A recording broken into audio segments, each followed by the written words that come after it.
हाँ जी जनाब अज की कर रहे हो? आज मैं सेवियां बनाने सिखाने लगी ना।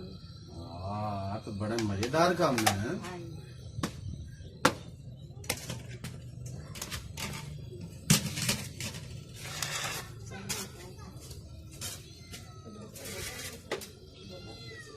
ਕਿਹੜੀਆਂ ਬਣਾਉਣ ਲੱਗੇ ਹੋ ਜੀ? ਦੁੱਧ ਵਾਲੀਆਂ? हाँ जी दुध वाली। ਤੇ ਫੇਰ ਨਾ ਕਰੋ ਫਿਰ ਆਪਣੇ ਦੋਸਤਾਂ ਨੂੰ ਵੀ ਦੱਸ ਦਿਓ ਕੀ ਕਰ ਰਹੇ ਹੋ ਅੱਜ। अस्सलाम वालेकुम दोस्तों, ਅਸੀਂ ਅੱਜ ਦੁੱਧ ਵਾਲੀਆਂ ਸੇਵੀਆਂ ਬਣਾਉਣ ਲੱਗੇ ਹਾਂ। ਤੇ ਨਾਲੇ ਰੰਗ ਬਰੰਗੀਆਂ ਵੇਖ ਵੀ ਸਕਦੇ ਹੋ ਜੀ। ਅੱਜ ਹੁਣ ਤੁਹਾਨੂੰ ਵੀ ਬਣਾ ਸਿਖਾਈਏ। ਅਸੀਂ ਸਭ ਤੋਂ ਪਹਿਲੇ ਪਾਣੀ ਪਾਵਾਂਗੇ ਥੋੜਾ ਜਿਹਾ। ਇਹਦੇ ਵਿੱਚ ਬਾਲਣੀਆਂ ਸੇਵੀਆਂ।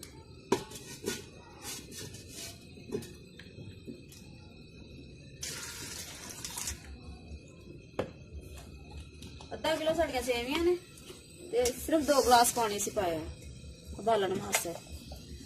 ਤੇ ਵੇਖੋ ਜੀ ਸਰਕਾਰ ਪੱਪਾ ਨਾ ਬਣਾ ਦਿਓ ਮਜੇ ਨਾਲ ਕਿਤੇ। ਨਹੀਂ ਨਹੀਂ ਪੱਕਾ ਨਹੀਂ ਪਾਉਣਾ। ਜਰਾ ਵਧੀਆ ਜੀਆਂ ਬਣਾਉਣੀਆਂ ਅੱਛੀਆਂ ਜੀਆਂ। ਹਾਂਜੀ ਪਾਣੀ ਵੇਖੋ ਹੋ ਗਿਆ ਕਿ ਨਹੀਂ? ਹਾਂਜੀ ਹੋ ਗਿਆ ਪਾਣੀ।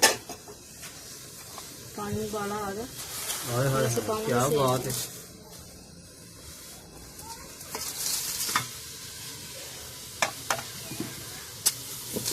ਤੁਸੀਂ ਇਦਾਂ ਕਰਿਓ ਜਿਹੜਾ ਕਾੜ ਇੰਜੀ ਦੁੱਧ ਪਿਆ ਹੈ ਨਾ ਉਹ ਸਾਰਾ ਹੀ ਪਾ ਦਿਓ ਵਿੱਚ ਜੀ। ਹਾਂਜੀ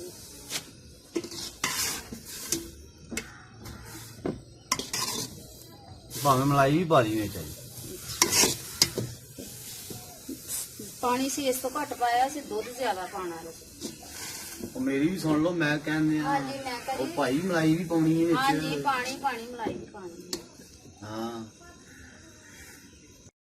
ਹੁਣ ਪਾਣੀ ਖੁਸ਼ਕ ਹੋ ਗਿਆ ਸਾਰਾ। ਹੁਣ ਅਸੀਂ ਪਾਵਾਂਗੇ ਦੁੱਧ। ਪਾ ਦਿਓ ਮੈਂ ਤਾਂ ਕਹਿੰਦੇ ਆ ਸਾਰਾ ਹੀ ਆ ਪਾਓ। ਦੇਖੋ ਜੀ ਹੁਣ ਮਲਾਈ ਵਾਲਾ ਦੁੱਧ ਹੀ ਪਾ ਦੇ ਸਾਰੇ ਹੀ ਪਾ ਦਿਓ। ਅੱਛਾ ਆਪਾਂ ਕਿਹੜਾ ਵੇਚਣਾ? ਨਹੀਂ ਵੇਚਣਾ ਨਹੀਂ, ਪੀਣਾ ਸਹੀ। ਹੋਰ ਨਾਲੇ ਛੁੱਟੀਆਂ ਹੋਈਆਂ ਕਿਹੜਾ ਕੋ ਲੈਣ ਆਉਂਦਾ ਪਿਆ, ਸਾਰੇ ਸੁੱਟ ਦੋ ਵਿੱਚ ਬਸ। ਅੱਛਾ ਜੀ ਦੁੱਧ ਤੋਂ ਬਾਅਦ ਤੁਸੀਂ ਨਾਲ ਚੀਨੀ ਪਾ ਦੇਣੀ ਹੈ।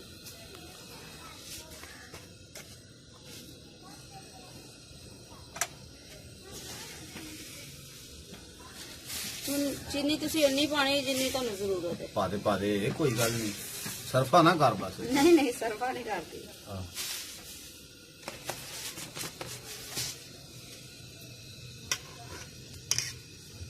ਮਿੱਠਾ ਲੱਗੂਗਾ ਤੇ ਫੇਰ ਹੀ ਮਜ਼ਾ ਆਉਣਾ।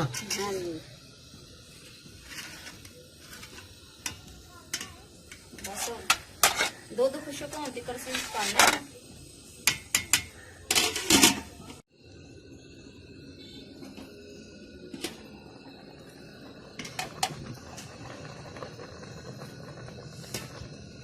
ਦੁੱਧ ਉਬਲਣ ਆ। ਜਿੰਨੀ ਦੇਰ ਸਾਡਾ ਦੁੱਧ ਤੇ ਖੁਸ਼ਕ ਨਹੀਂ ਹੁੰਦਾ ਉਨੀ ਦੇਰ ਤੁਸੀਂ ਇਸ ਤਰ੍ਹਾਂ ਹਿਲਾਉਂਦੇ ਰਹਿਣਾ ਤਾਂ ਕਿ ਸੇਵੀਆਂ ਥੱਲੇ ਨਾ ਲੱਗਣ। ਤੁਸੀਂ ਵੀ ਆਇਓ ਇੱਥੇ? ਨਾ ਭਾਈ ਮੈਂ ਇੱਥੇ ਹਵਾ 'ਚ ਬੈਠਾ ਹਾਂ, ਬੜਾ ਸਕੂਨ ਆ ਰਿਹਾ ਮੈਨੂੰ। ਅੱਛਾ ਬਸ ਥੋੜੀ ਦੇਰ ਹੋਰ ਫਿਰ ਪੱਕ ਜਾਂਦੀ ਹੈ, ਫਿਰ ਤਾਂ ਚੈੱਕ ਕਰਾਂਗੇ।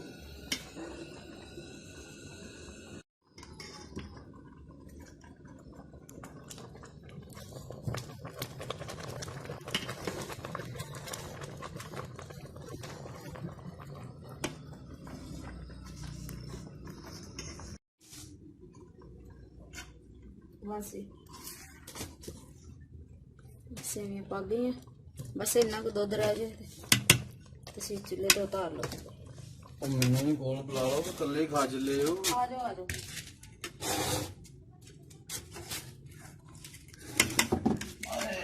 मैं तो थक गया उत्थे बैठ।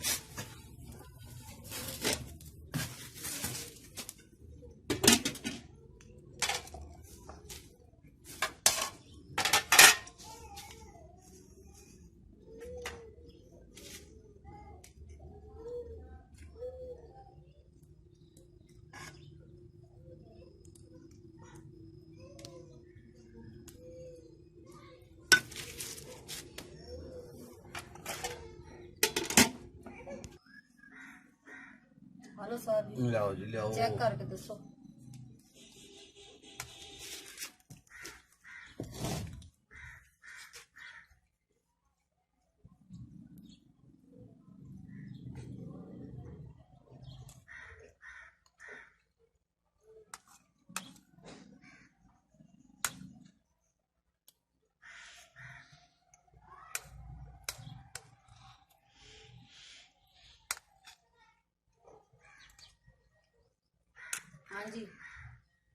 ਉਹ ਤਾਂ ਸੁਣਾ ਵਾ ਮੈਨੂੰ ਖਾ ਤੇ ਲੈਣ ਦੇ। ਅੱਛਾ ਜੀ।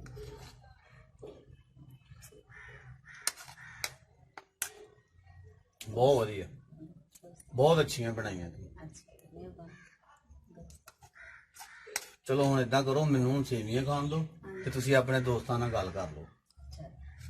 ਅਗਰ ਦੋਸਤੋ ਤੁਹਾਨੂੰ ਸਾਡੀ ਵੀਡੀਓ ਪਸੰਦ ਆਏ, ਸਾਡੀ ਵੀਡੀਓ ਨੂੰ ਲਾਈਕ ਕਰੋ, ਸਾਡੇ ਚੈਨਲ ਨੂੰ ਸਬਸਕ੍ਰਾਈਬ ਕਰੋ ਤੇ ਆਪਣੇ ਦੋਸਤਾਂ ਨਾਲ ਵੀਡੀਓ ਸ਼ੇਅਰ ਕਰੋ। ਘੰਟੀ ਦਾ ਬਟਨ ਵੀ ਲਾਜ਼ਮੀ ਦਬਾ ਦਿਓ। ਬਹੁਤ ਮਿਹਰਬਾਨੀ ਤੁਹਾਡੀ।